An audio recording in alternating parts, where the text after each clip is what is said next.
کل محسن نقوی نے کچھ دھمکیاں لگائیں پی ٹی آئی کو کہ کسی صورت بھی احتجاج نہیں ہونے دیں گے۔ یہ آ کر ہمارے لوگوں پر ڈنڈے برساتے ہیں اور کہیں مذاکرات ہوں، یہ نہیں ہوگا۔ کوئی مذاکرات نہیں ہو رہے۔ کسی نے احتجاج کرنا ہے تو اپنے علاقوں میں کریں، ہم نہیں روکتے۔ یہ کیا طریقہ ہوا کہ احتجاج کے لیے اسلام آباد آ جائیں؟ اب اس ایک جملے نے لوگوں کو غصہ دلایا۔ اس پر شہباز گل بھی بولے اور کہا کہ تو اسلام آباد آپ کو جہیز میں ملا ہے، بقول D G I S P R کے۔ یعنی D G I S P R نے کچھ روز قبل معدنیات کو لے کر ایک بیان دیا تھا کہ خاص صوبے کے لوگ کہتے ہیں کہ یہ ہمارے ہیں، ہمارے وسائل ہیں۔ اس طرح کا کوئی سوال ہوا تھا جس پر ان کی جانب سے یہ جملہ کہا گیا کہ کیا وہ یہ سب جہیز میں لے کر آئے تھے؟ تو اب جب محسن نقوی نے اسلام آباد کو اپنا علاقہ کہا تو شہباز گل نے بھی ان پر تنقید کر دی کہ کیا آپ اسلام آباد کو جہیز میں لے کر آئے ہیں جو یہ آپ کا علاقہ ہو گیا۔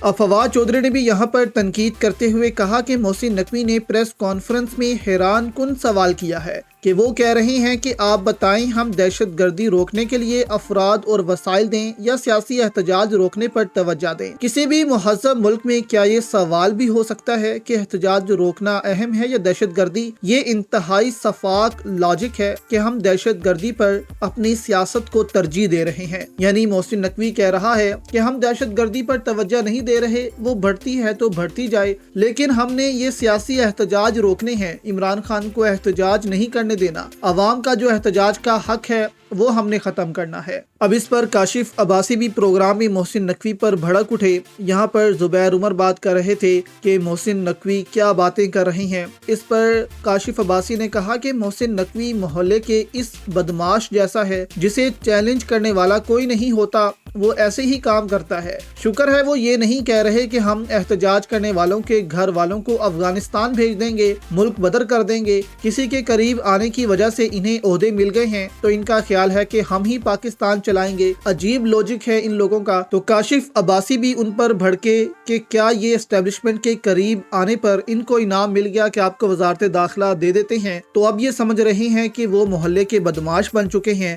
جو وہ کہیں گے ویسا ہی ہوگا، صرف یہی پاکستان چلائیں گے اور کوئی پاکستان چلا نہیں سکتا۔ تو اب صحافی بھی دوستو کھل کر ان پر تنقید کرنا شروع ہو گئے ہیں۔